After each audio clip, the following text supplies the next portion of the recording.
Seorang nenek tua miskin yang hanya berjualan makanan di pinggir jalan, tiba-tiba difitnah mencuri cincin oleh wanita kaya, lalu diseret ke pengadilan tanpa bukti kuat.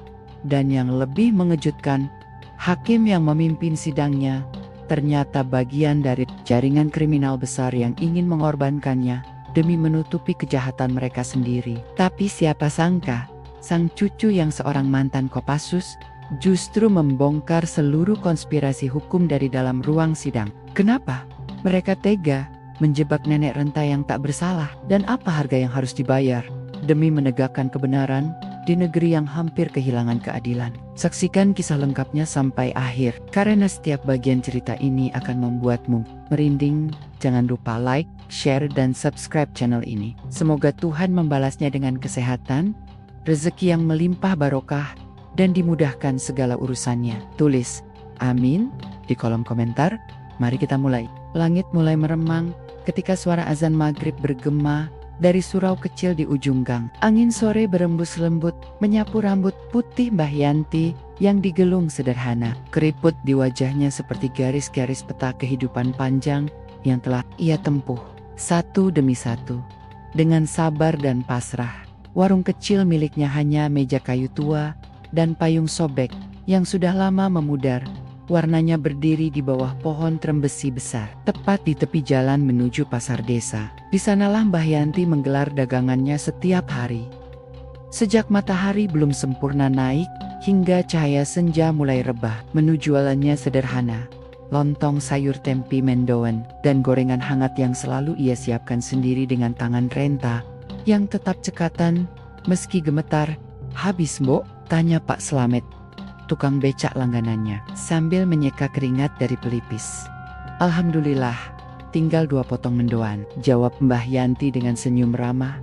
Matanya yang buram oleh usia tetap bersinar hangat. "Wah, rezeki sampean memang nggak pernah putus ya, Mbok?" timpal Pak Slamet sambil tertawa.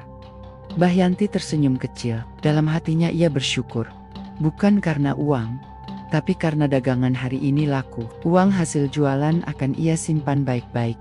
Sebagian untuk membeli beras dan minyak, sebagian lagi untuk keperluan esok. Ia tidak pernah menuntut lebih dari hidup. Cukup makan, cukup tempat untuk tidur, dan cukup kesehatan untuk bisa tetap berdiri di depan warung kecilnya. Tapi sahur itu, hari yang biasa berubah menjadi awal dari mimpi buruk. Di tengah obrolan ringan dengan Pak Slamet, suara deru mobil mewah menghentikan segalanya. Sebuah mobil sedan hitam berhenti tepat di depan warung. Daridak keluarlah seorang wanita bergaun mahal dengan tas bermerek menggantung di bahu Bu Sulis.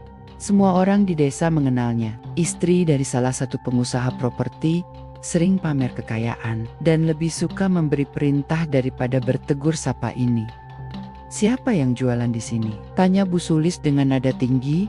Matanya menatap sinis ke arah Mbah Yanti. "Bu, ada yang bisa saya bantu?" Mbah Yanti tetap merendah, tubuhnya sedikit membungkuk sopan. Bu Sulis tidak langsung menjawab. Ia mengamati sekitar warung lalu mendekot. Tiba-tiba wajahnya berubah tegang. Cincin saya hilang. Tadi saya lepas untuk cuci tangan di wastafel toko sebelah. Sekarang hilang," teriaknya. Orang-orang mulai berkumpul. Beberapa tetangga mencoba menenangkan, tapi Bu Sulis justru menunjuk Mbah Yanti. "Tadi saya lihat dia di dekat toko itu. Jangan-jangan dia yang ngambil," ucap Bu Sulis dengan tajam. Suasana seketika berubah. Pak Slamet tercekat, Mbah Yanti terpaku. Matanya membulat, wajahnya pucat. "Bu, astagfirullah. Saya tidak pernah pegang barang sampean. Saya hanya jualan, Bu. Saya tidak." "Bohong. Kamu mencuri, saya akan panggil polisi." Teriakan itu mengguncang jantung Mbah Yanti. Tangannya gemetar, bibirnya bergetar. Semua mata kini memandangnya. Panik. Beberapa orang mulai berbisik-bisik, beberapa lainnya menatap iba, namun tak berkata apa-apa. Tak lama, 2 polisi datang. Setelah mendengar aduan Bu Sulis, mereka mendekati Mbah Yanti. "Mohon maaf, Bu, kami harus membawa Ibu untuk diperiksa lebih lanjut." "Ini prosedur, Pak. Saya nggak salah, Pak." Suara Mbah Yanti nyaris tak terdengar. Ia mengangkat tangannya yang keriput, mencoba menjelaskan. Tapi suara logika kalah dari kekuasaan dan arogansi. Di mobil Bu, perintah polisi. Pak, Slamet mencoba membela. Pak, ini Mbah Yanti, orang baik. Nggak mungkin, saksi boleh bicara nanti. Sekarang kami jalankan tugas. Dengan langkah tertatih, Mbah Yanti digiring ke mobil. Tangisnya tak bisa ia tahan. Di tengah suara klakson dan keramaian jalan, ada satu suara lirih yang seolah tenggelam. Suara keputusasaan. Malam itu, warung kecil di bawah pohon terembesi dibiarkan terbuka. Lampu minyak masih menyala, menyisakan beang-beang sendu pada nasi. Lontong yang tak sempat terbagi, keranjang gorengan kosong bersandar di kaki meja. Pak Slamet masih duduk termenung di trotoar, memandangi tempat yang biasa dipenuhi tawa kecil Mbah Yanti. Dunia ini gila, Mbok, gumamnya pelan. Sebelum akhirnya, ia menunduk dan memejamkan mata, berdoa dalam diam untuk seseorang yang tak pantas mengalami semua ini. Dan di tempat lain, di sebuah asrama militer yang sunyi, seorang pemuda bernama Bambang terbangun karena mimpi buruk. Dia belum tahu bahwa kenyataan yang menantinya jauh lebih buruk dari mimpi apapun yang pernah ia alami. Ruang tahanan di polsek itu kecil dan lembab. Udara pengap menguar dari dinding kusam yang retak-retak. Bau sisa keringat dan logam bercampur menjadi satu, seolah menelan siapapun yang masuk ke dalamnya. Di pojok ruangan itu, duduklah seorang wanita tua dengan tubuh yang membungkuk dalam diam. Mbah Yanti, dengan jilbab lusuh yang masih menempel di kepalanya, menatap kosong ke lantai semen. Mulutnya komat kamit, mengucap doa yang ia hafal sejak kecil. Tapi malam itu, kata-kata doa seperti tersangkut di tenggorokan, ditahan oleh kesedihan yang tak terbendung. Ia memeluk lututnya, sendi-sendinya terasa ngilu karena lantai yang dingin.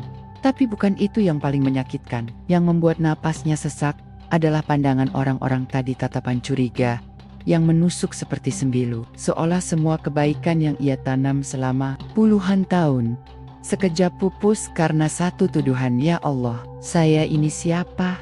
Ya Allah, saya ini siapa sampai kau uji sedalam ini? Suara tangisnya lirih, nyaris tak terdengar. Tapi bagi Mbah Yanti, itu adalah jeritan paling nyaring yang pernah keluar dari hatinya. Sementara itu, di rumah kontrakan mungil tempat Mbah Yanti tinggal bersama tetangganya, kabar soal penangkapannya menyebar lebih cepat dari angin. Bu Marni, tetangga depan rumah, menutup mulutnya dengan tangan saat mendengar cerita dari suaminya. Cincin Mas, katanya cincin emas milik Bu Sulis. Kok ya tega nuduh Mbah Yanti? Orang sebaik itu, ya Bu Sulis itu emang sok kuasa. Kalau udah nuduh, semua langsung nurut. Polisi juga pasti langsung tunduk. Tapi itu kan gak adil Mas. Suaminya hanya ia tahu keadilan di kampung ini kadang kalah oleh kekayaan dan kekuasaan. Pagi harinya, penyidikan dilakukan. Mbah Yanti duduk di depan meja, berhadapan dengan dua penyidik muda. Salah satunya membuka berkas, yang lain mencatat. Ibu, kami menemukan bahwa pada waktu kejadian, Ibu berada di sekitar tempat Bu Sulis kehilangan cincinnya. Benar begitu? Mbah Yanti mengangguk pelan. Iya Pak, tapi saya tidak ambil apa-apa. Saya cuma jualan. Saya bahkan tidak tahu Bu Sulis lepas cincin. Apakah Ibu melihat ada orang lain di sekitar sana? Mbah Yanti menggeleng. Saya fokus layani pembeli. Pak, saya sudah tua, mata saya pun sudah buram. Saya tidak sempat lihat-lihat sekitar. Penyidik satu menghela napas. Bu Sulis bersikeras melaporkan Ibu. Kami tidak menemukan cincinnya di tempat lain. Dan karena tidak ada saksi lain yang menguatkan Ibu, proses hukum tetap harus berjalan. Tubuh Mbah Yanti melemas. Lalu saya harus bagaimana Pak? Saya ini cuma orang tua miskin. Saya tidak punya uang buat pengacara. Saya tidak tahu hukum. Mata penyidik satu menatapnya. Ada rasa kasihan yang ia sembunyikan di balik ekspresi datarnya. Tapi hukum tetap berjalan. Prosedur harus ditegakkan atau begitulah, kata mereka. Di siang yang sama, Bambang berdiri mematung di depan televisi kecil di ruang asrama Kopassus. Ia baru saja kembali dari pengamanan perbatasan selama berbulan-bulan. Tubuhnya lelah, pikirannya enjenten. Tapi ucapan Pektenaya melalui sambungan telepon beberapa menit lalu membuat jantungnya berdetak tak karuan. Nekmu dituduh maling. Lek, sudah 2 malam di kantor polisi. Kami nggak bisa apa-apa. Maafkan Bambang." Dan sekarang, di layar televisi lokal, muncul berita singkat. Seorang wanita lanjut usia diamankan petugas kepolisian setelah diduga mencuri cincin emas milik seorang tokoh masyarakat. Kasus ini masih dalam tahap penyidikan. Bambang mengepalkan tangan, matanya merah menahan emosi. Ia langsung mengambil tas dan berpamitan. "Kemana, Bang?" tanya rekan satu kamarnya. "Pulang, nenek saya ditahan karena tuduhan yang busuk." Sorry. Di ruang tahanan, Mbah Yanti menerima makanan seadanya, nasi dingin dan sepotong tahu. Ia tak sanggup makan. Tenggorokannya seperti terikat. Tangannya gemetar saat menyentuh sendok. Tiba-tiba, langkah cepat terdengar mendekat. Seorang pria muda dengan seragam militer berjalan masuk setelah melalui izin dari petugas jaga. "Nek." Mbah Yanti menoleh. Matanya membelalak. "Bambang, Gusti Allah." Bambang, tangisnya pecah. Ia bangkit dan memeluk cucunya sekuat tenaga. "Bambang pulang, Nek. Bambang pulang."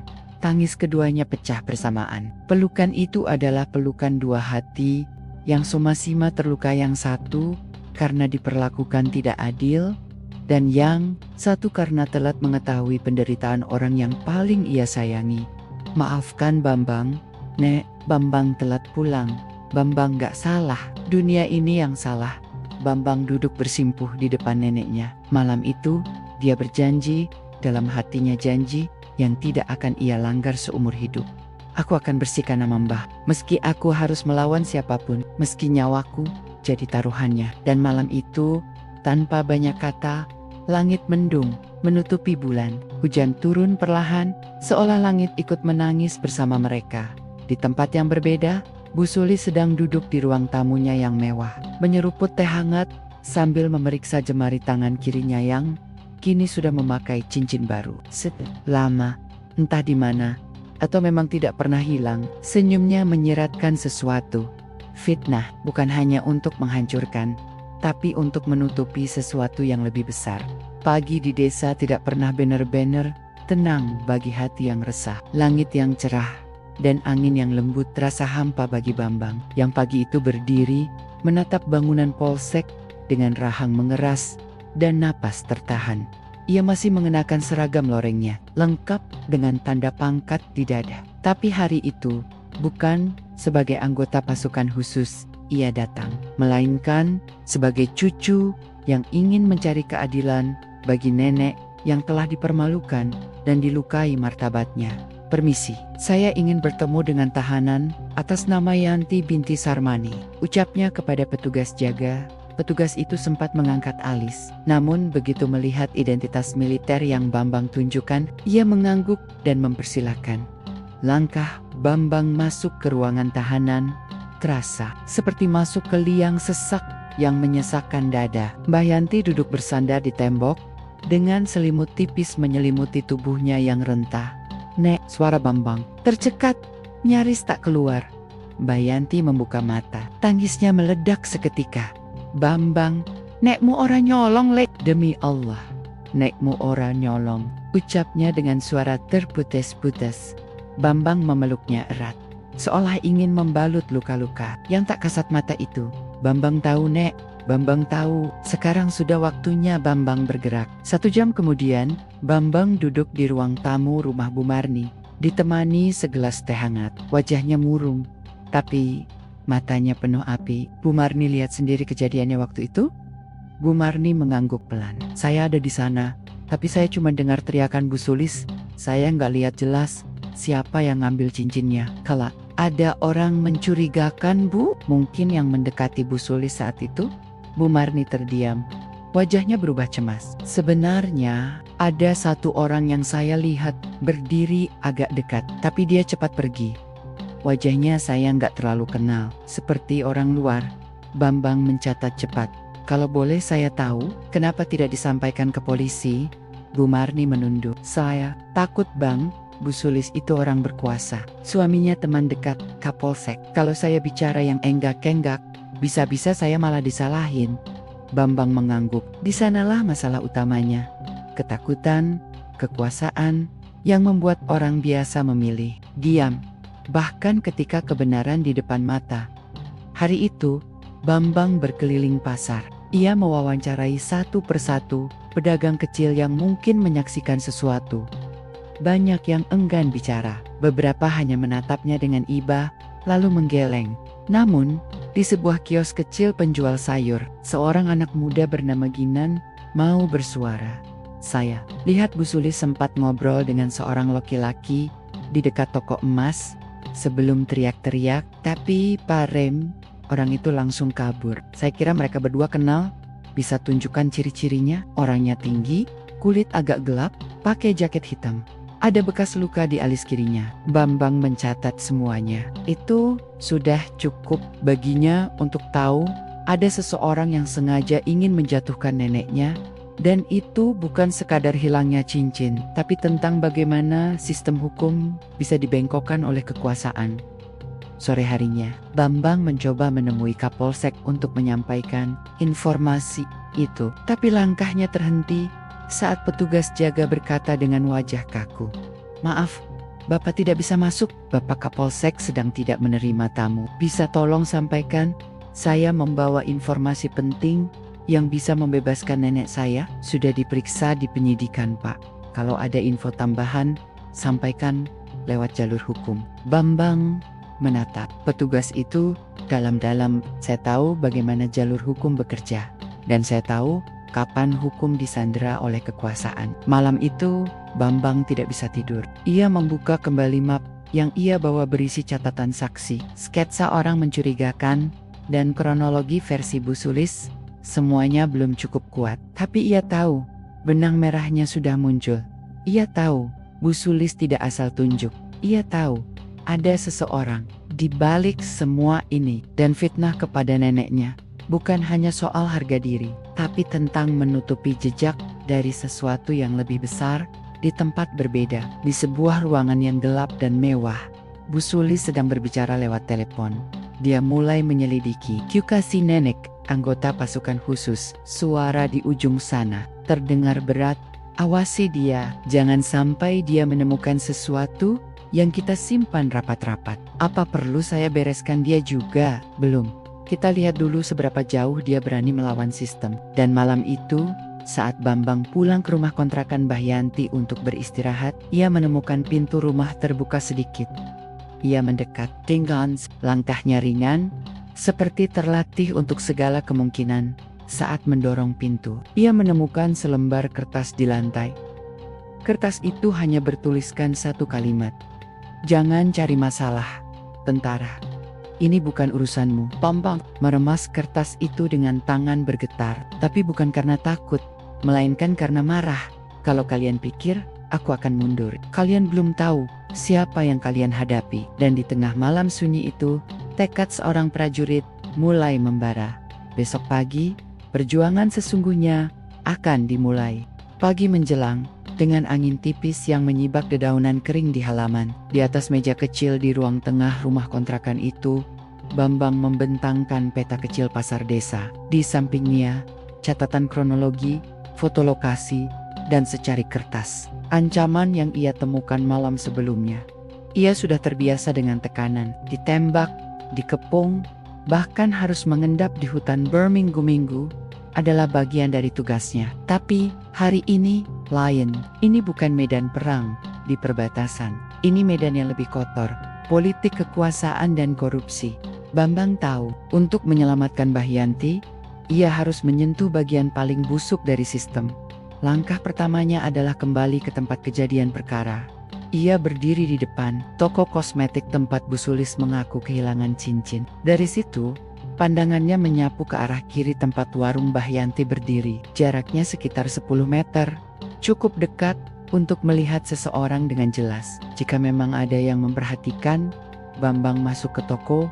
"Permisi Bu, saya sedang menyelidiki kasus yang terjadi beberapa hari lalu." Bu Sulis sempat kesini. "Betul?" Wanita paruh baya yang menjaga toko mengangguk. "Iya, Mas." Bu Sulis sempat mampir. Dia beli tisu basah, lalu bilang mau cuci tangan di belakang. "Apakah Ibu melihat ada seseorang bersamanya?" Wanita itu terlihat ragu. "Waktu itu rame, Mas. Tapi, sebentar, saya ingat Ada seorang pria berdiri di luar toko, dekat tiang listrik. Dia seperti menunggu seseorang, tapi saya tidak terlalu perhatikan. Apakah dia bicara dengan Bu Sulis? Tidak tahu, Mas. Tapi setelah Bu Sulis pergi, pria itu juga tidak lama ikut pergi. Wajahnya, kulitnya gelap, pakai topi dan jaket. Tapi saya tidak lihat jelas mukanya. Soalnya saya ngurus pembeli di dalam. Bambang mengangguk. Kesaksian ini senada dengan yang ia dapat dari Ginan. Pria itu nyata dan bisa jadi adalah kunci semua ini. Bambang kemudian menyusuri sekitar pasar, mengingat satu tempat penting yang belum ia datangi, kios kamera pengawas milik RT setempat di dekat gerbang masuk pasar. Ada tiang CCTV tua yang menghadap ke arah toko kosmetik. Di bawahnya, rumah Pak RT berdiri sederhana dengan pagar besi karatan. "Pak, saya Bambang, cucu dari Mbah Yanti. Saya sedang mengumpulkan bukti untuk menyelamatkan beliau dari tuduhan yang salah." Pak RT yang berusia sekitar 60 tahun, dengan rambut sudah hampir putih semua, menatap Bambang penuh rasa hormat. "Walah Le, aku ngerti betul. Simbokmu itu orang baik, tapi saya ini serba salah. CCTV itu punya kami." "Iya, tapi beberapa hari lalu, setelah kejadian, harddisknya hilang." Bambang mengernyit. "Hilang? Ya, saya kira cuma listrik mati. Tapi pas dicek sama anak saya, ternyata alat penyimpannya raib. Siapa yang ngambil? Kami tidak tahu." "Pak RT curiga siapa?" Pak RT menggeleng. "Enggak tahu Le, tapi 2 malam setelah kejadian, ada 2 orang naik motor mondar-mandir depan rumah. Saya kira anak muda mabuk, tapi bisa jadi mereka ngincar alat itu." Bambang menghela napas. Artinya ada yang ingin menghapus bukti, dan itu artinya mereka tahu kamera sempat merekam sesuatu. Bambang menatap jalanan pasar yang semakin ramai. Di sana, kehidupan berjalan seperti biasa. Orang-orang tertawa, berbelanja, saling menyapa. Seolah tidak ada fitnah yang baru saja menghancurkan hidup seseorang. Ia kembali ke rumah menjelang sore, dan di sanalah ia mendapat kabar buruk lain dari tetangga. "Bang," kata Bu Marni dengan wajah, "tadi ada orang pakai mobil hitam berhenti di depan rumahmu. Dia nggak turun kuma buka kakak, lalu foto rumahmu. Setelah itu pergi." Bambang tidak terkejut. Ia justru makin yakin mereka mulai memperhatikan pergerakannya. Dan jika mereka sampai mengancam, artinya ia sudah sangat dekat pada sesuatu yang penting. Malam itu, Bambang memeriksa semua dokumen milik Mbah Yanti yang pernah ia simpan. Di salah satu map lusuh, ia menemukan fotokopi akta warung milik neneknya tanah kecil di tepi jalan yang dibeli puluhan tahun lalu secara sah. Tapi, yang membuatnya curiga, cap notaris di sana sama dengan nama notaris yang muncul dalam salah satu kasus korupsi tanah yang pernah diselidiki oleh wartawan independen. "Bu Sulis," gumam Bambang, "apa sebenarnya yang kau tutupi?" Keesokan harinya, Bambang menemui seorang kenalan lamanya Rudi, mantan jurnalis investigasi yang kini bekerja sebagai tukang servis komputer di kota. "Gue butuh bantu lo," kata Bambang singkat. Rudi terkikah. "Gue udah pensiun Bang. Dunia hitam-hitam gitu udah gue tinggalin. Tapi lo pasti masih punya koneksi. Ada jaringan pencucian uang lewat mafia properti. Bu Sulis salah satunya. Dan sekarang dia menjebak nenek gue buat menutupi sesuatu." Rudi terdiam. "Lo yakin Bang? Ini orang-orang bukan ecek-ecek. Polisi bisa dibeli, jaksa bisa dikontrol, bahkan hakim bisa tunduk." Bambang mengangguk. "Justru itu, gue gak bisa ngelawan sendirian." Setelah hening beberapa detik, Rudi menghela napas. "Oke, tapi ingat satu hal Bang. Begitu lo buka satu pintu, lo harus siap kalau yang lo temuin di baliknya lebih busuk dari yang lo kira." Bambang menatapnya dengan tegas. "Gue udah siap." Malam itu, Rudi mengirimkan satu dokumen dari jaringan lama wartawan. Laporan transaksi mencurigakan antara perusahaan fiktif milik suami Bu Sulis dengan notaris bernama yang sama dengan di surat tanah Mbah Yanti. Nilai transaksinya bukan kecil, jumlahnya miliaran rupiah. Dan di salah satu kolom tercantum satu nama pembeli properti palsu, Hakim Agus Wicaksono. Bambang menahan napas. Hakim yang memimpin sidang neneknya bukan orang netral, melainkan bagian dari jaringan yang sama. Udara malam di desa yang biasanya damai, kini terasa berbeda. Sejak Bambang mulai menyelidiki kasus neneknya, langkah-langkahnya semakin diawasi, dan udara pun serasa mengandung bisikan-bisikan yang mengintai. Sejak mendapat dokumen dari Rudiang menyebut keterlibatan Hakim Agus Wicaksono dalam jaringan transaksi gelap, Bu Sulis Bambang tahu dirinya sudah menginjak jalur berbahaya. Tapi itu tidak membuatnya mundur. Justru sebaliknya, nyala api di dadanya semakin besar.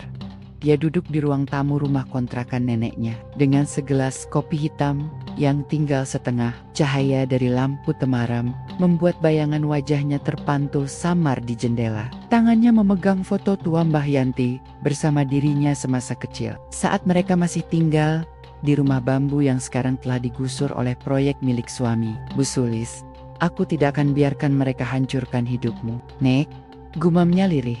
Ketika ia hendak berdiri menuju kamar, suara motor terdengar berhenti di depan pagar. Bukan satu, tapi dua.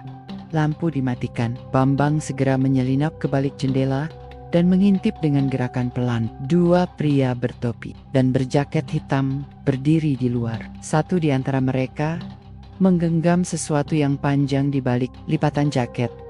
Bambang tahu benda itu besi panjang atau kayu pentungan. Ia menarik napas dalam-dalam dan perlahan menuju dapur, mengambil pisau yang biasa digunakan Mbah Yanti untuk memotong lontong. Beberapa detik kemudian, suara langkah pelan mendekati teras rumah. Tok, tok, tok.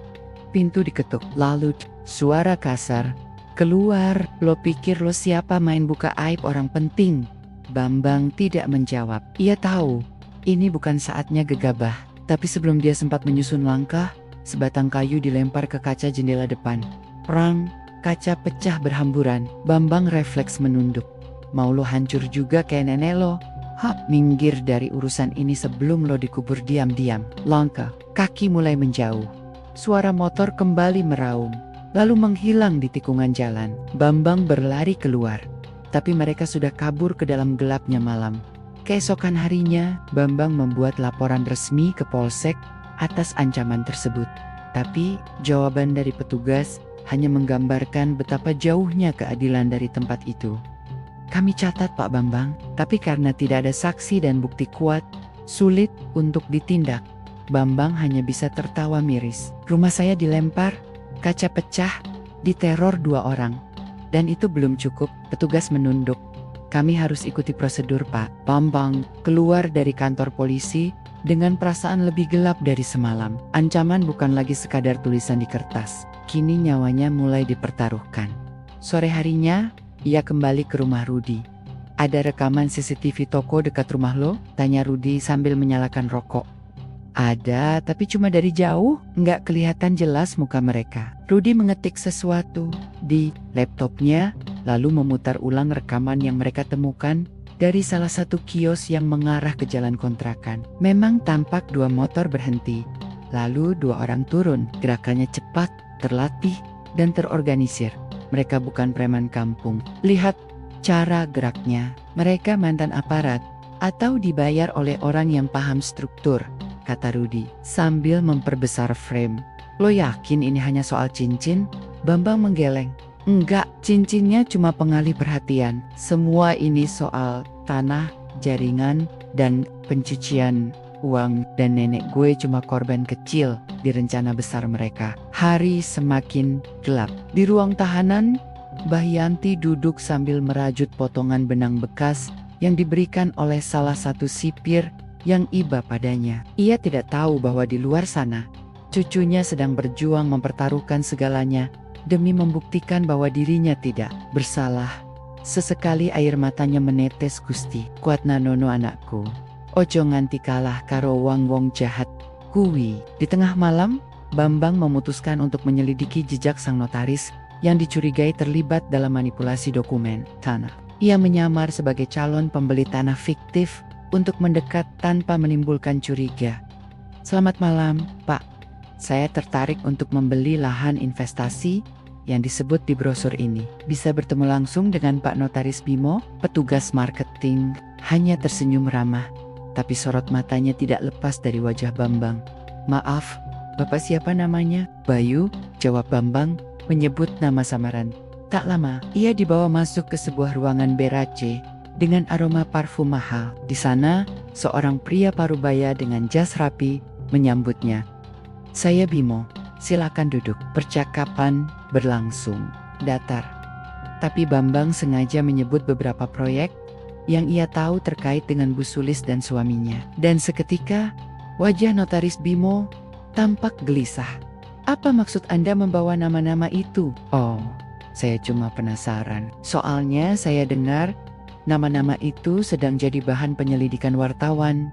Notaris Bimo berdiri. Suaranya berubah dingin. Kalau Bapak tidak sanggup-sungguh ingin membeli, saya persilakan keluar. Bambang berdiri. Ia tahu reaksinya sudah cukup membuktikan semuanya. Di jalan pulang, telepon genggamnya bergetar. Pesan dari nomor tak dikenal. Lo makin jauh melangkah. Hati-hati, nenek lo bisa hilang sewaktu-waktu. Bambang menggenggam ponselnya erat. Rahangnya mengeras. Mereka tidak hanya ingin membungkam dia, tapi juga siap menghilangkan nyawa neneknya. Permainan ini bukan lagi sekadar pembuktian. Ini adalah pertarungan hidup dan mati. Tapi malam itu, di halaman rumah kontrakan yang lampunya hanya satu bohlam tua, Bambang berdiri menghadap langit. Angin malam menggoyang dedaunan, seolah semesta ikut bicara. Aku prajurit, aku pernah tembak musuh, aku pernah terluka, tapi ini, ujarnya pelan. Ia menatap ke arah foto Mbah Yanti yang ia letakkan di meja kecil, lalu mengangguk pelan. Untukmu, Nek, bahkan kalau harus kulawan mereka semua, sendiri pun, aku siap. Hari itu, matahari bersinar terik, langit biru nyaris tanpa awan, seolah menertawakan betapa tidak adil dunia di bawahnya. Di pengadilan negeri kabupaten, deretan kendaraan mewah berbaris di halaman parkir. Di antara mereka, satu motor tua masuk pelan. Duduk Bambang dengan setelan rapi, tapi sederhana mantan prajurit yang kini menantang tembok-tembok kekuasaan. Hari ini, sidang pertama kasus Mbah Yanti binti Sarmani, terdakwa pencurian cincin emas digelar. Tak ada liputan media, tak ada perhatian publik. Hanya beberapa saksi, aparat, dan seorang wanita tua renta yang duduk di kursi roda dengan tubuh gemetar dan mata sembab. Di dalam ruang sidang yang dingin dan sunyi, Bambang duduk di deretan pengunjung. Pandangannya tajam menatap ke arah kursi hakim yang masih kosong. Di depan, jaksa sudah menyiapkan berkas, dan pengacara Bu Sulis terlihat sibuk membuka dokumen. Sementara Bu Sulis sendiri duduk anggun di bangku saksi, dengan senyum tipis di bibirnya yang seperti terukir dari kebohongan. Lalu pintu di belakang ruangan terbuka. Semua berdiri. Majelis hakim memasuki ruang sidang, dan ketika sosok itu melangkah masuk, waktu seolah berhenti. Hakim Ketua Agus Wicaksono. Bambang langsung membeku. Mata itu, wajah itu adalah nama yang ia lihat dalam dokumen jaringan transaksi kotor milik suami Bu Sulis. Nama yang terlibat dalam pencucian uang, jual beli tanah ilegal, dan kini duduk sebagai penentu nasib neneknya. Bambang mengepalkan tangan. Jadi ini maksud kalian tidak hanya menguasai hukum, kalian menjadikannya alat untuk mencuci dosa kalian. Sidang dimulai. Jaksa membacakan dakwaan bahwa pada tanggal yang disebutkan, terdakwa dengan sengaja mengambil cincin milik saksi Bu Sulis saat berada di sekitar area pasar, dan berdasarkan kesaksian langsung serta tidak adanya alibi kuat, maka terdakwa diduga melakukan tindak pidana pencurian ringan. Tidak adanya alibi kuat, batin Bambang geram. Lalu semua saksi yang menyatakan ada pria mencurigakan, bukti CCTV yang hilang secara misterius. Itu apa? Udara kosong, tapi ia masih menahan diri. Hari ini, ia ingin melihat seberapa jauh mereka bermain. Saat giliran Bu Sulis maju memberikan kesaksian, nadanya lembut, tapi menyimpan racun. Saya merasa terhina, karena saya percaya masyarakat kita penuh orang jujur. Tapi ketika saya kehilangan cincin, saya refleks melihat siapa yang ada di sekitar, dan saya melihat nenek itu. Saya tidak menyangka, tapi bukti mengarah ke sana. Hakim mengangguk pelan, tanpa ekspresi, tapi Bambang menangkap gerakan halus dari kaki sang hakim kode yang sama dengan bahasa tubuh prajurit ketika memberi oba-oba, persiapan mengalihkan isu. Dia tahu, semua ini sudah diatur. Bahkan sebelum sidang dimulai, saat giliran pengacara Mbah Yanti bicara, pria muda itu tampak gugup, suaranya gemetar. Padahal seharusnya ia menjadi pembela. Yang mulia, klien saya adalah wanita tua berusia lebih dari 70 tahun. Tidak ada bukti kuat ia mencuri. Bahkan saksi mata menyatakan ada sosok lain di lokasi. Kami mohon, kasus ini ditelaah ulang dengan mempertimbangkan integritas dan hakim memotong, suaranya berat, dingin. Cukup, Anda hanya pembela, bukan jaksa. Jangan ajarkan kami hukum. Hening. Bambang menahan napas. Di balik ketegasan itu, ia bisa mencium aroma arogansi. Sang hakim tidak peduli pada fakta, ia hanya ingin satu, vonis cepat. Usai sidang ditunda untuk pekan depan, Bambang berjalan cepat keluar dan menghampiri pengacara neneknya. Mas, boleh bicara sebentar? Pria muda itu menoleh. Oh, iya, boleh. Nama saya Bambang, saya cucu Mbah Yanti. Saya tanya, jujur Anda sedang bela nenek saya? Atau hanya formalitas? Wajah si pengacara memucat. Saya hanya ditugaskan dari LBH. Maaf, saya juga ditekan. Ditekan oleh siapa? Pria itu menunduk. Saya tak bisa bicara. Kalau saya buka suara, saya bisa dicoret dari asosiasi. Bambang mengangguk pelan. Ia tidak menyalahkan pria itu. Dalam permainan ini, siapapun yang tidak punya pelindung bisa dihancurkan seketika. Malam itu, Bambang menghubungi Rudi lagi. Dia hakimnya. Siapa? Agus Wicaksono. Nama yang lo kirim dalam dokumen transaksi fiktif itu. Dia hakim sidang nenek gue. Di seberang telepon, Rudi terdiam.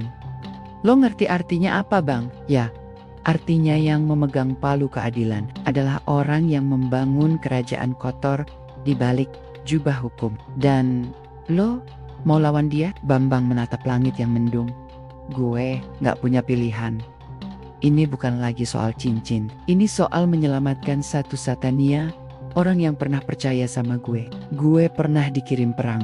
Sekarang gue akan perang lagi. Tapi bukan dengan peluru, dengan kebenaran. Sementara itu, di rumah mewahnya, Bu Sulis sedang duduk bersama sang suami dan Hakim Agus. Anak itu terlalu banyak tahu, ujar hakim. Sambil menyeruput kopi, dia mantan Kopassus. Balas suami Bu Sulis. Sulit dibungkam. Semua orang bisa dibungkam, kata Bu Sulis dingin. Kalau tidak bisa dibungkam dengan uang, kita pakai cara lain. Ancam nyawa neneknya? Tanya sang suami. Bu Sulis tersenyum tipis. Tidak perlu. Kita cukup ubah bukti, ciptakan saksi. Dan kalau perlu, hilangkan satu Satania, orang yang tahu jejak aslinya. Hakim Agus mengangguk pelan. Kita mulai dari pengacara LBH-nya. Suruh dia diam. Lalu kita set tanggal sidang terakhir minggu depan. Aku akan pastikan vonis dijatuhkan. Semua tertawa ringan. Tapi mereka tidak tahu. Ada seseorang yang sudah merekam percakapan. It's a dirty job. Malam menggantung di langit kota kecil itu. Berat dan penuh tekanan. Di sebuah kamar sempit yang hanya diterangi cahaya laptop dan lampu meja kuning redup, Bambang duduk menghadap layar sambil memutar ulang rekaman suara. Suara Bu Sulis, suaminya, dan Hakim Agus terdengar jelas berbicara tentang skenario vonis palsu, ancaman kepada pengacara, bahkan rencana menghilangkan saksi. Rekaman ini bukan main-main, tapi juga bukan sesuatu yang bisa ia tunjukkan sembarangan. Salah langkah, ia bisa dianggap merekayasa. Salah gerak, bisa-bisa ia dikriminalisasi balik. Rudi, yang berada di seberang meja, menyesap kopi sambil berkata pelan, Bang, kalau kita publikasikan ini tanpa pelindung hukum, kita bisa diseret. Tapi kalau kita pendam, Mbah Lo bakal divonis tanpa ampun. Bambang menatap kosong. Pilihannya kini seperti dua tebing curam. Satu berujung mati. Satunya lagi ujungnya tak terlihat. Kita harus cari celah. Gumam Bambang selannya satu. Bang, jaksa penuntut. Bambang menoleh cepat. Apa maksud lo? Rudi mengangguk. Yakin, kalau kita bisa bikin jaksa ragu, setidaknya dia bisa tunda tuntutan. Dan kalau dia punya sedikit hati nurani, rekaman ini bisa dia bawa ke atasan. Kita nggak butuh pembela sempurna. Kita cuma butuh satu orang waras di tengah sistem yang busuk. Keesokan harinya, Bambang menyamar. Ia mengenakan jaket, kulit, tua dan topi, lalu mendatangi kantor kejaksaan. Di sana, ia berpura-pura sebagai tukang antar dokumen dari kantor hukum untuk Pak Jaksa Arya. Katanya sambil menyerahkan map coklat.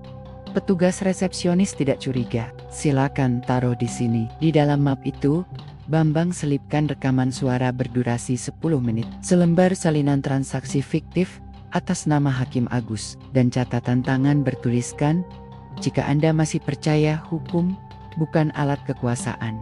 Dengarkan ini, nama saya Bambang. Nenek saya akan dihukum karena mereka, Anda, jaksa satu-satunya harapan saya. Sementara itu, di pengadilan, pengacara Mbah Yanti, yang sebelumnya tampak takut, kini bertingkah aneh. Ia mendatangi Bambang dayam-dayam saat jeda sidang.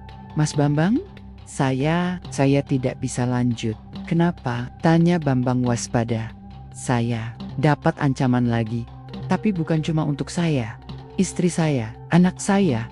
Mereka bilang, kalau saya masih berdiri di ruang sidang minggu depan, saya bisa bawa mayat istri saya dari rumah sakit. Bambang menghela napas dalam. Ia ingin marah, tapi ia tahu, ini bukan pengecutan, ini teror. Ada pengganti, tanya Bambang pelan. Pengacara itu menyerahkan kartu nama. Saya minta bantuan teman saya dari Lembaga Bantuan Hukum Pusat. Dia idealis dan lebih berani dari saya. Tapi saya nggak janji dia bakal bisa datang tepat waktu. Terima kasih, lo udah cukup berani sampai sejauh ini. Malam harinya, Bambang mendapat pesan dari nomor tak dikenal. Saya Jaksa Arya. Saya sudah dengar rekamannya. Kita harus bicara. Tapi jangan lewat jalur resmi. Saya akan hubungi ulang. Bambang menatap layar ponselnya dengan jantung berdetak cepat. Satu orang, mungkin hanya satu orang, bisa mengubah arah permainan ini. 3 hari kemudian, mereka bertemu di sebuah warung kopi tua di pinggiran kota. Jaksa Arya datang dengan topi dan kacamata. Wajahnya tampak muda, tapi sorot matanya menyimpan beban berat. Rekaman itu kuat untuk menjatuhkan karier 3 pejabat tinggi, tapi juga cukup untuk membuat saya hilang. Kalau salah langkah, katanya membuka percakapan. Saya tahu, jawab Bambang. Tapi kalau Bapak diam, mbah saya bisa mati di penjara tanpa pernah mencuri sebiji pun. Jaksa Arya menghela napas. Saya tidak bisa jadikan itu bukti di sidang. Tapi saya bisa beri waktu. Saya akan ajukan permintaan tambahan. Saksi dan data itu akan menunda sidang akhir. Gunakan waktu itu untuk kumpulkan saksi atau bukti fisik yang bisa sah secara hukum. Dan kalau hakim tetap maksa vonis, Jaksa Arya menatap Bambang dalam-dalam. Saya akan naikkan laporan ke Kejaksaan Tinggi, tapi saya butuh backup publikasi. Rekaman itu simpan baik-baik. Kalau saya gagal, bocorkan ke media nasional. Ledakan semuanya. Bambang mengangguk dalam diam. Kedua pria itu tahu. Mereka sedang berdiri di atas ranjau. Malam itu, Bambang tidur dengan mimpi buruk. Ia melihat Mbah Yanti diseret dari ruang sidang ke ruang gelap, lalu menghilang tanpa suara. Dan dirinya berlari mengejar, tapi tak pernah sampai. Ia terbangun dengan napas tercekat dan peluh dingin. Lalu matanya menatap foto lama di dinding. Mbah Yanti muda sedang tersenyum bersama kakeknya, berdiri di depan gubuk bambu dan sawah yang kini sudah jadi lahan parkir. Pusat perbelanjaan milik suami Bu Sulis. Tanah yang pernah mereka punya, tanah yang kini dicuri hanya karena mereka miskin. Sementara itu, di kediaman Bu Sulis, suasana mulai tegang. Hakim Agus membanting ponselnya ke meja. Jaksa tidak mengeksekusi putusan minggu ini. Dia minta tambahan saksi. Bu Sulis berdiri. Dia pasti sudah tahu. Anak itu pasti sudah mendekat. Kita harus percepat semuanya. Suaminya menimpali. Kita bisa atur saksi palsu. Katakan ada pedagang yang melihat Mbah Yanti memasukkan sesuatu ke tasnya. Terlalu lemah. Kita buat bukti fisik. Hakim Agus mengangguk. Aku akan titip 1 cincin emas ke dalam barang-barang buktinya. Lalu kita sebut itu ditemukan di warungnya. Mereka tertawa. Dan di luar rumah mewah itu, seorang petugas kebersihan tua berdiri dengan telinga tertempel ke dinding. Di balik seragam kotornya, tubuhnya gemetar. Ia bukan petugas sungguhan. Ia adalah salah satu agen lama Kopassus. Dan ia adalah senior Bambang, yang diam-diam menyusup atas permintaan diam Bambang sejak 3 hari lalu. Ia meraih ponsel kecil dari saku bajunya, mengetik cepat. Mereka akan rekayasa bukti. Cincin akan dimasukkan ke barang bukti minggu depan. Dan begitu pesan terkirim, langit malam mulai menggelap, diiringi hujan tipis. Seperti pertanda bahwa perang senyap ini akan segera mencapai ledakan terakhir. Hari itu, suasana di pengadilan negeri kabupaten tak seperti biasanya. Udara terasa lebih tebal, seolah tahu bahwa pagi itu bukan sidang biasa. Di dalam gedung tua berlantai 2, kamera pengintai diam mengawasi. Namun siapapun tahu, keadilan bukan tentang sorot kamera tapi tentang siapa yang memegang kendali. Di ruang tunggu, Bambang berdiri memandang keluar jendela. Jaket hitamnya sedikit lusuh, tapi posturnya tegak, seperti prajurit yang siap menghadap musuh. Di tangannya, ia memegang 2 benda, salinan surat tanah milik Mbah Yanti yang pernah dicap oleh notaris palsu, dan rekaman asli pembicaraan antara Bu Sulis, Hakim Agus, serta suaminya di kepalanya. Hanya satu kata. Habis pukul 10 pagi, sidang dimulai. Sidang perkara nomor 213 atas nama Yanti binti Sarmani, terdakwa dalam dugaan pencurian barang berupa 1 cincin emas, kembali dibuka. Hakim Agus Wicaksono mengetukkan palu. Wajahnya datar, tapi Bambang bisa melihat ketegangan samar di matanya. Sang jaksa, Pak Arya, duduk dengan sorot mata gelisah. Ia tahu apa yang terjadi di balik layar, tapi ia juga tahu kali ini permainan tidak bisa dilakukan secara terang-terangan. Di bangku pengunjung, Bambang menatap ke depan tanpa berkedip. Di sebelahnya, seorang pria tua duduk tenang. Dayala Letkolpurn Wisnu, mantan komandannya dahulu, yang ia minta hadir sebagai pengamat proses hukum. Taktik pertama Bambang hari itu, bawa saksi kehormatan untuk mengawasi. Sesi pertama, jaksa membuka kembali berkas tuntutan. Namun, ada yang berbeda. Sebelum melanjutkan, kami hendak mengajukan permintaan ke majelis hakim, ujar jaksa Arya.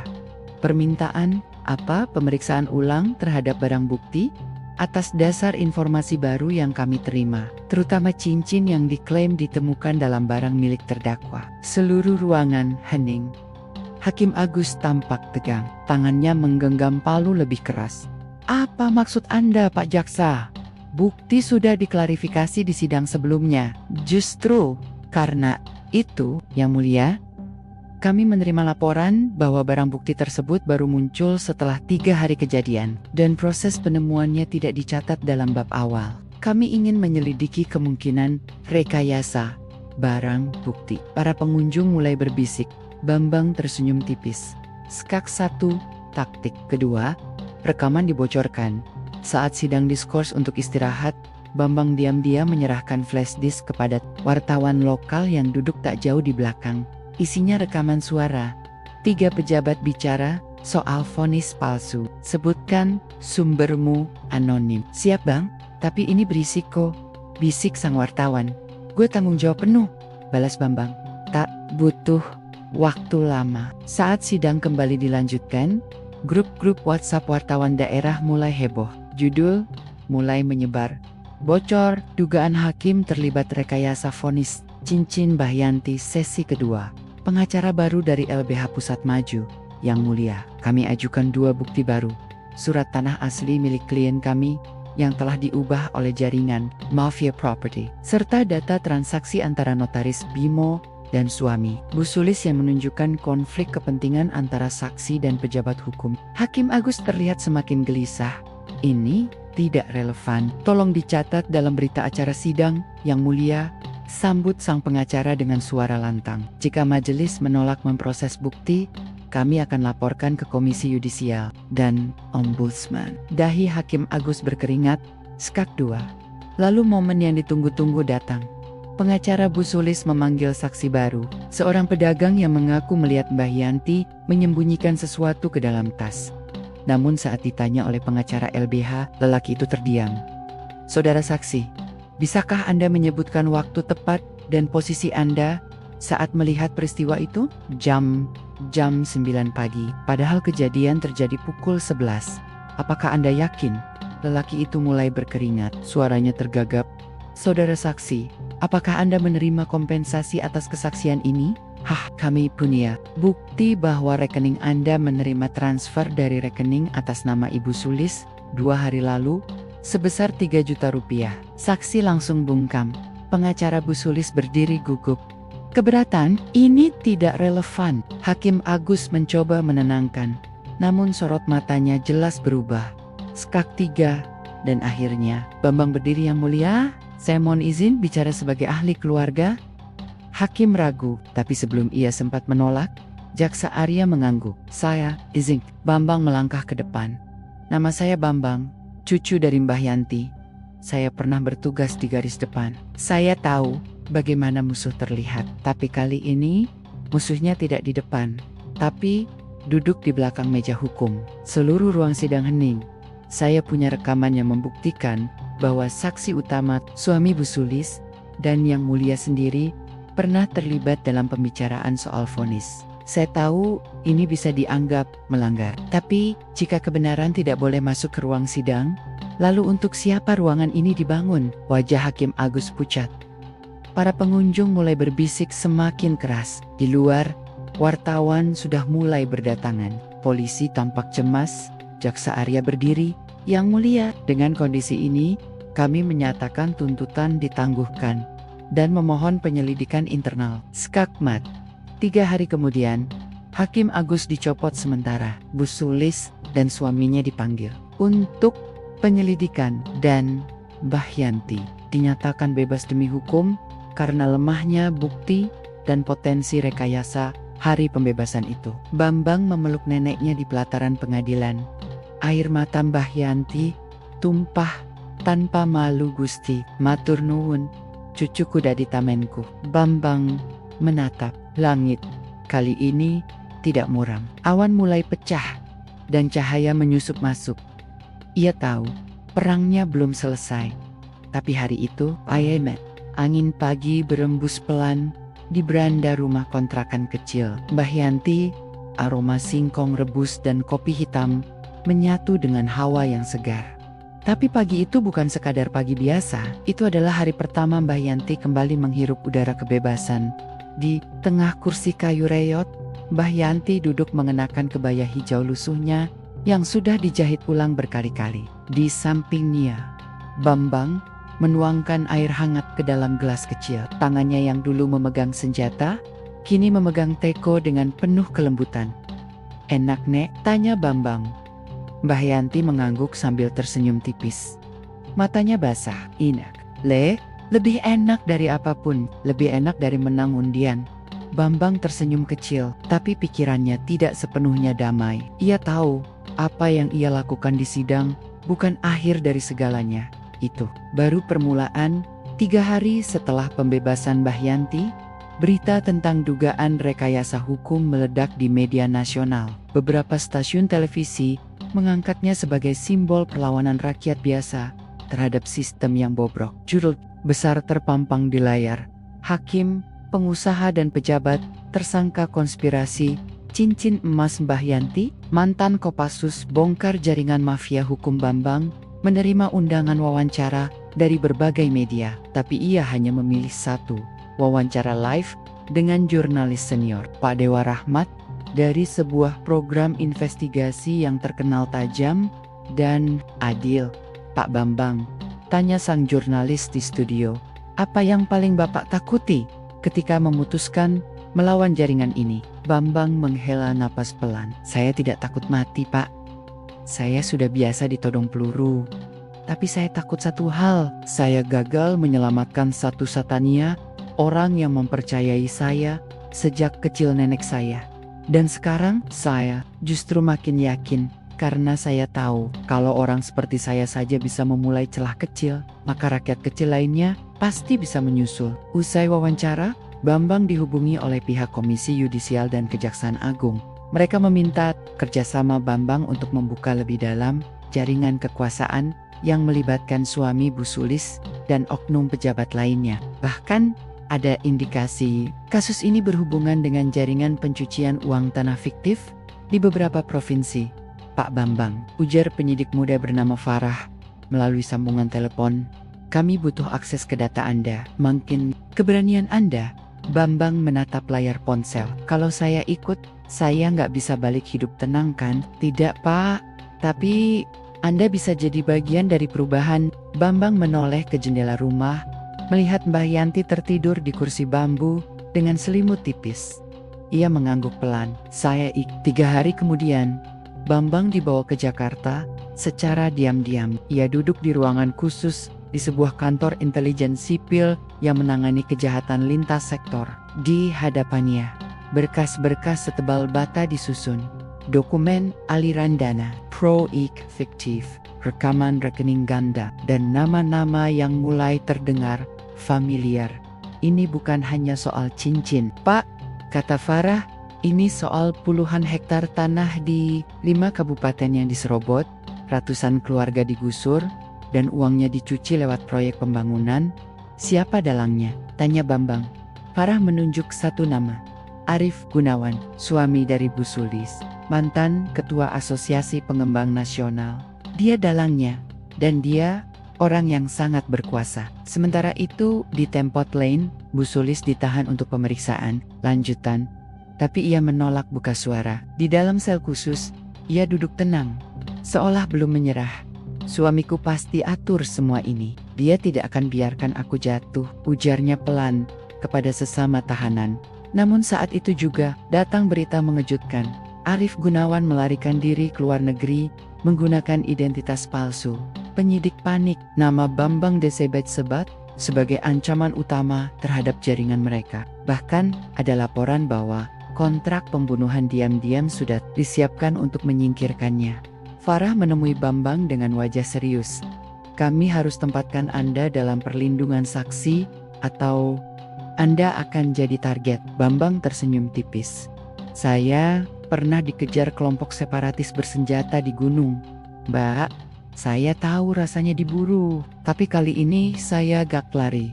Saya lawan dari depan. Farah hanya bisa mengangguk, tapi ia juga tahu keberanian Bambang bisa menjadi bahaya sekaligus cahaya. Di desa kecil tempat tinggal Mbah Yanti, warga kini mulai berubah pandangan. Mereka yang dulu memalingkan wajah ketika Mbah Yanti difitnah, kini datang membawa makanan, membantu membersihkan halaman, dan mengucapkan maaf satu persatu. Nyi Mbah, nyuwun, ngapunten, waktu kui saya nggak percaya panjenengan, ucap seorang ibu sambil menggenggam tangan Mbah Yanti. Mbah Yanti hanya tersenyum. Ora popole, nenek wis ngerti salah, berarti wis mulai waras. Dan semua tertawa pelan, dengan mata yang berkaca. Namun berita mengejutkan kembali datang. Hakim Agus Wicaksono ditemukan tewas di rumahnya, dengan luka di pergelangan tangan, dan sepucuk surat singkat, bertuliskan, maaf, aku lelah menjadi boneka kekuasaan. Berita itu menjadi gempar nasional. Tapi bagi Bambang, itu bukan penutup. Itu adalah pembuka dari sesuatu yang jauh lebih besar, karena ia tahu satu hakim boleh mati, tapi sistemnya masih hidup. Dan ia belum akan berhenti. 1 bulan telah berlalu sejak Hakim Agus ditemukan tewas. Berita tentang jaringan korupsi tanah yang melibatkan suami Bu Sulis dan sejumlah pejabat tinggi masih menghiasi layer-layer berita nasional. Tapi di balik segala hiruk-pikuk itu, di sebuah rumah sederhana beratap seng, seorang wanita tua bernama Mbah Yanti duduk menatap selembar foto lusuh foto dirinya dan Bambang di depan warung lamanya yang dulu rata karena proyek perumahan. Tangannya bergetar, tapi senyumnya tak pernah pudar. "Le, Bambang, awakmu wes ngogowo caya nang peteng iki," gumamnya pelan. Di ibu kota, Bambang berdiri di atas panggung kecil dalam sebuah acara tertutup di kantor pusat Kejaksaan Agung. Di hadapannya, deretan petinggi hukum, aktivis, dan perwakilan lembaga-lembaga penegak keadilan duduk menyimak. Mereka hadir bukan karena protokol, tapi karena mereka menyaksikan sendiri seorang cucu melawan sistem demi menyelamatkan neneknya. Farah berdiri di sampingnya, tersenyum bangga. "Bapak Ibu yang saya hormati," kata Bambang membuka pidatonya, "saya tidak datang ke sini untuk jadi pahlawan. Saya datang sebagai anak dari seorang nenek tua yang dituduh mencuri hanya karena miskin semua ini. Bukan tentang cincin, tapi tentang bagaimana hukum bisa diputar balik untuk menjatuhkan yang lemah dan mengangkat yang punya kuasa." Ia menatap satu persatu hadirin. "Saya mantan prajurit, saya pernah bertugas di medan perang. Tapi perang paling menakutkan yang pernah saya hadapi, bukan di hutan, bukan di gunung, bukan di perbatasan, tapi di ruang sidang. Ketika yang benar dianggap salah, dan yang salah berdiri di atas podium terhormat. Ruang itu sunyi, banyak yang tertunduk, beberapa menitikkan air mata. Saya tidak bisa membersihkan semuanya. Tapi saya percaya, jika satu orang berdiri di tempat gelap, itu sudah cukup menyalakan cahaya. Dan tugas berikutnya adalah menjaga cahaya itu tetap hidup." Tepuk tangan pecah, namun Bambang tak tersenyum. Ia tahu perjalanan belum selesai. Seminggu kemudian, Mbah Yanti menerima surat dari pemerintah. Isinya, hak atas tanah lamanya dikembalikan sepenuhnya. Bahkan lebih dari itu, pemerintah menetapkan tanah tersebut sebagai tanah warisan sejarah perjuangan masyarakat tertindas, dan akan dibangun sebuah balai warga yang dinamai Balai Rakyat Mbah Yanti. Saat surat itu diserahkan, Bambang menggandeng tangan neneknya ke lahan yang dulu hanya berisi semak dan batu. Kini, spanduk pembangunan terpanjang, alat berat mulai berdatangan. Tapi kali ini bukan untuk menggusur, melainkan untuk membangun kembali dengan benar. Mbah Yanti berdiri di tanah itu, menatap langit yang cerah. Lalu, ia berbisik pelan kepada tanah, "Pak Sarmani, bapakmu anak kita, wes menang. Tanah iki balik meneh dari rumah. Bukan milik serakah." Tapi kisah ini belum selesai. Sebab satu malam, Bambang menerima telepon dari Farah. "Bang," suara Farah berat, "kami dapat informasi. Arif Gunawan berada di Singapura. Ia sudah ganti identitas dan kemungkinan akan pindah ke Dubai minggu depan. Lo mau gue kejar dia? Bukan sebagai penyidik bang, tapi sebagai saksi kunci. Kami butuh lo di persidangan PBB karena kasus ini ternyata terkait dengan jaringan pencucian uang lintas negara." Bambang terdiam sesaat. "Kalau begitu, perjalanan gue baru dimulai." Di ruang kerja kecilnya, Bambang menyusun dokumen. Ia menuliskan kronologi lengkap dari awal hingga akhir. Di sudut halaman terakhir, ia menulis satu kalimat yang kelak, "Eken dikenang negeri ini tidak kekurangan orang jahat. Yang kita kurang hanya orang baik yang berani bersuara." Dan suatu pagi yang hening, Mbah Yanti duduk sendiri di teras rumah, mengenakan selendang batik warisan ibunya. Ia menatap selembar koran dengan wajah cucunya di halaman depan. Bambang Santosa akan bersaksi di persidangan internasional. Simbol perlawanan dari desa di matanya mengalir air jernih. Tapi bukan air mata sedih, melainkan air mata seorang nenek yang tahu bahwa cucunya telah membuktikan sesuatu yang jauh lebih berharga dari emas, lebih sakral dari hukum, dan lebih dari ketakutan, kebenaran, dan bahwa cinta seorang cucu bisa mengalahkan seluruh sistem yang dipenuhi kebusukan.